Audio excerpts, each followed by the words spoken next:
Welcome to the Explainer. Today, we're talking about water. Now, I know exactly what you might be thinking. Water? Really? Haven't we figured that out by now? I mean, it literally covers most of the planet. But stick with me, because we aren't just talking about the stuff that pours out of your kitchen tap. We're diving into RO/DI water systems. And we're going to completely reframe how you think about water purity. We're tossing out purity as some boring, run-of-the-mill buzzword, and instead we're looking at it as a fascinating, highly engineered scientific process. It's all about stripping out those invisible contaminants that dissolve, react, or just accumulate over time. I want to kick things off with a fantastic quote from our source material today. It reads, "Purity is often treated as a marketing term. And man, isn't that the truth? We see it plastered on plastic bottles at the grocery store, usually right next to a picture of some pristine mountain spring or a babbling brook. It feels like a total gimmick, right?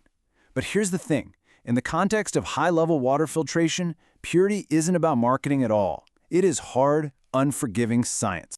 And that brings us to the second half of that thought, but it directly affects how water behaves in the real world. This totally flips the script on what purity actually means. When we're talking about pure water in a scientific or industrial sense, we're talking about high-stakes chemistry. We're talking about water's actual behavior. True purity literally dictates whether miles of industrial pipes suffer from scaling and corrosion, whether incredibly delicate sensors stay accurate, and whether a commercial product comes out consistent every single time. If your water isn't genuinely pure, the chemical reactions in your real-world applications are going to go totally off the rails. And sometimes, that leads to disastrous results. Okay, let's dive into this. To understand exactly how we achieve that level of chemical stability, let's map out the absolute gauntlet that standard tap water has to survive to become high-purity output. We go from feed water to reverse osmosis to deionization to that high-purity output. I like to call this the journey of a drop. It's essentially a two-stage powerhouse process. The raw feed water comes in, hits RO, moves to DI, and comes out purified. Let's actually break down what happens in those two crucial, action-packed middle steps. So step 2 is reverse osmosis, or RO. You can think of RO as the heavy lifter of the whole operation. It relies on pure brute force. It uses immense high pressure to literally shove water through a semi-permeable membrane. As the water gets pushed through, that membrane acts like a microscopic bouncer, rejecting the vast bulk of dissolved solids, things like salts, heavy metals, and various ions. The cleaner water gets to pass through, while those concentrated, rejected impurities get completely flushed down the drain. But as strong and brutal as RO is, it's not quite perfect. And that is exactly why we need step 3, deionization, or DI. If RO is the heavy lifter, DI is the precision polisher. Because even after the brutal pressure of the RO membrane, some tiny stubborn ions usually manage to slip through. Deionization uses specialized ion exchange media to hunt down those survivors that snuck past the bouncer. It acts almost like an inescapable magnet, grabbing those residual charged particles the RO membrane missed and effectively polishing the water to an incredibly high degree of purity. Putting them side by side brilliantly illustrates why these systems are almost always bundled together. They are the ultimate tag team.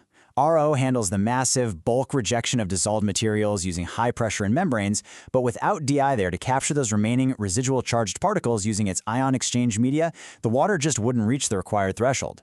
Working together, they target a dramatically broader range of contaminants than an RO system could ever possibly handle on its own. It's just a fantastic collaborative approach to chemistry. So how do we actually know the DI media has done its job?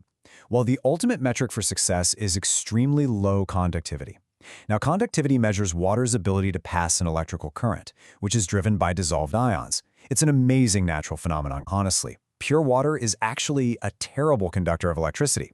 So if the conductivity is extremely low, it proves, mathematically, that the water contains almost zero measurable dissolved ions.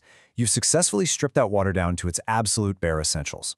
Now, the absolutely crucial point here is understanding why we go to all this trouble in the first place. What happens if we don't achieve that ultra-low conductivity? Well, you invite in the invisible enemies. Unpurified water is packed with stealthy saboteurs. Dissolved minerals will aggressively drive scale formation on heaters and fixtures, slowly choking off the plumbing. They'll wildly interfere with manufacturing processes that demand consistent chemical conditions. In a lab setting, unwanted ions can completely skew your multi-million-dollar workflow results. And if you rely on precision cleaning, microscopic residues will degrade your expensive equipment over time.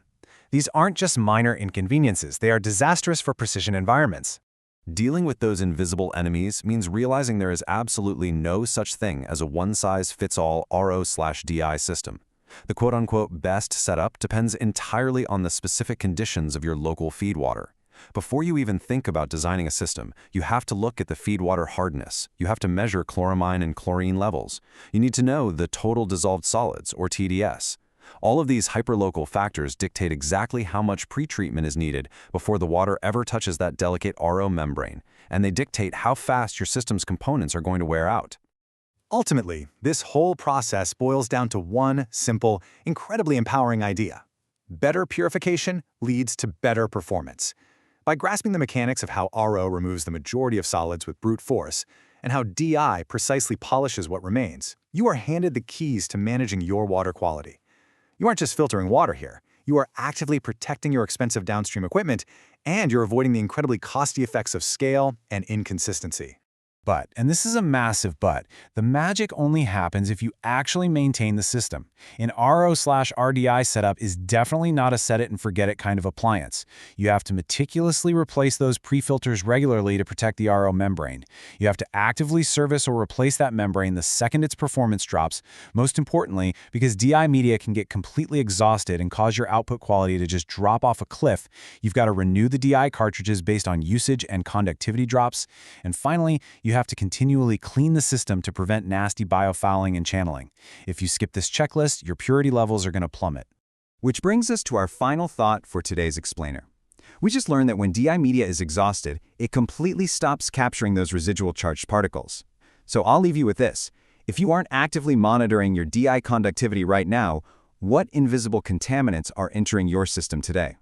It's a question that should make anyone relying on high-purity water want to go double-check their monitors immediately.